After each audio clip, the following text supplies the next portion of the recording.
Remember, it's okay to question the world around you, but you probably won't find the answers you're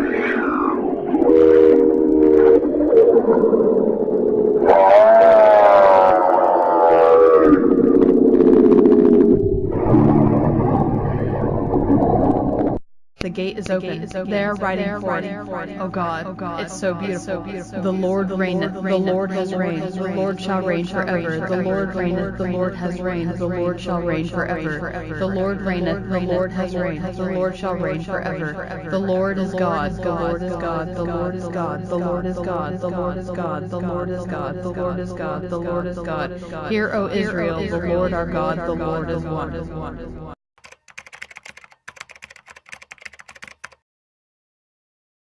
So the bad guy is Jesus. The good guy is Satan. I'm not making this up. This is a Masonic source which blows them out of the water. But anyone who claims they are quote-unquote a Freemason is a puppet to this serpent bitch. A lexicon, what have you, you know that the name Adam means man. Bring him to the Kaaba, and they will make bay'ah to him when he doesn't want it. And as soon as they have pledged allegiance, two things will happen. Number one, an army will march out from Syria to attack this progeny of the Rasul.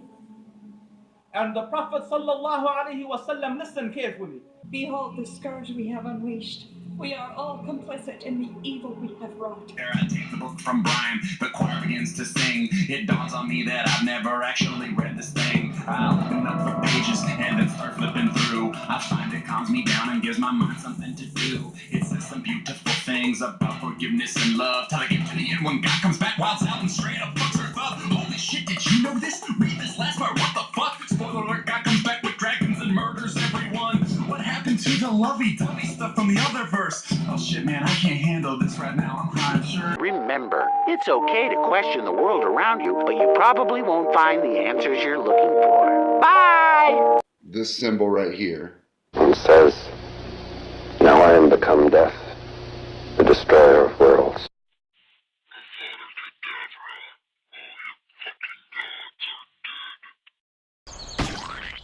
There is no God! There is no heaven!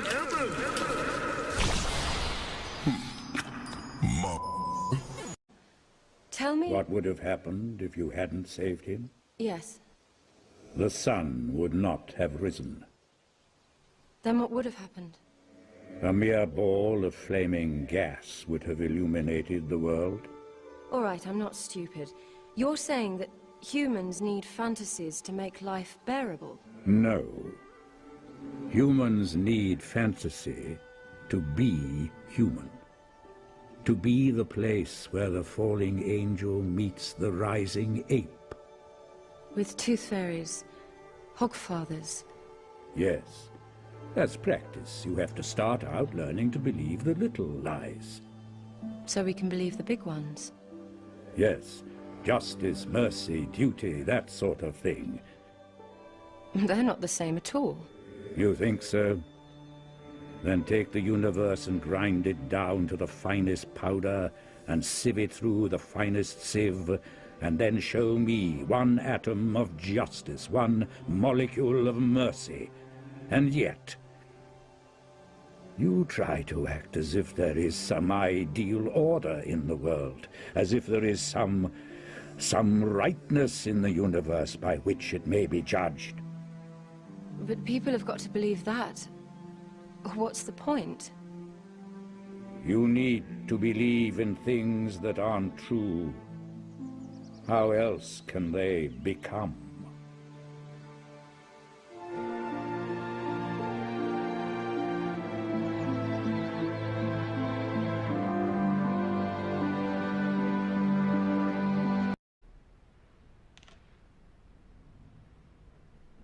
Will you swear in the name of this God that you are not my mother?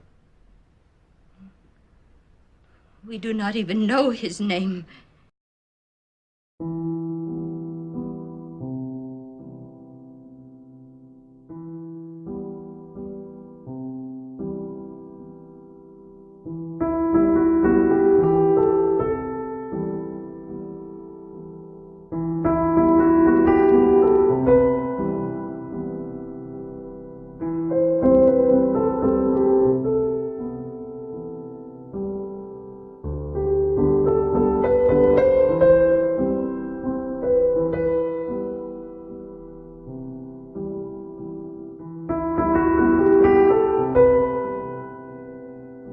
That book, the first chapter, you know, the guy's explaining that people die.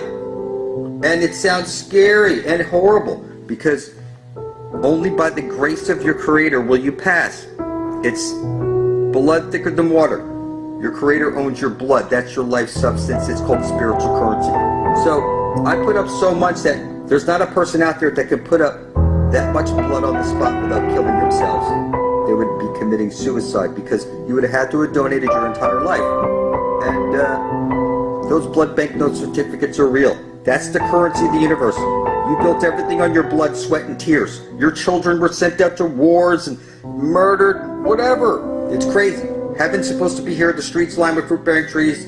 We're supposed to go get the Holy Grail water, go to the Garden of Eden, grab some seeds, come back here, replant those giant trees, and you know, usher in heaven and earth. This is some simple shit. I don't care what anybody believes.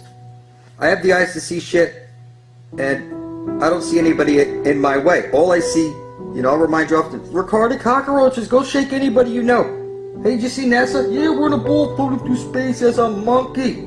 So, you're in the planet of the apes right now. And the war for the planet of the apes, that's funny. This is my world, Satan's world. I got gallons of blood. I made world proclamations. I am standing on the spear of destiny. You know, millions of motherfucking witnesses, thousands of people with their blood beside my own, blood thicker than water, in a common cause of bringing forth heaven on earth. This is real. Nobody will escape this shit.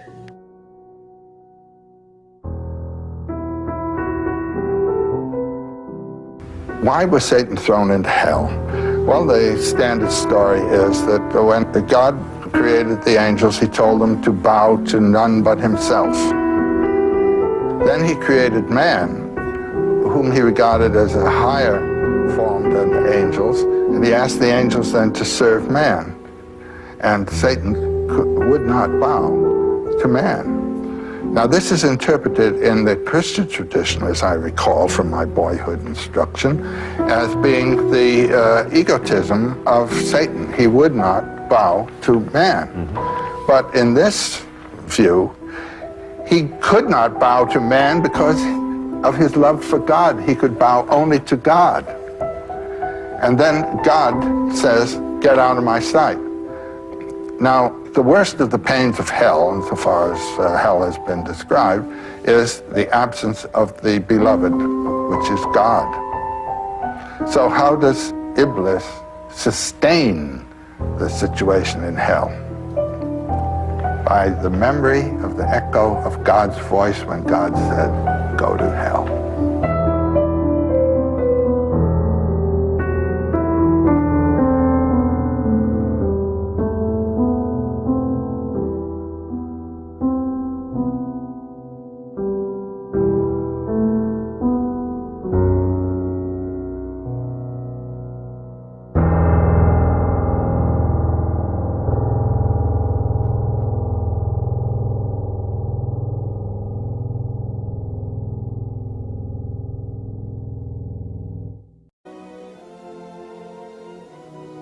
Don't be afraid. I am with you every day.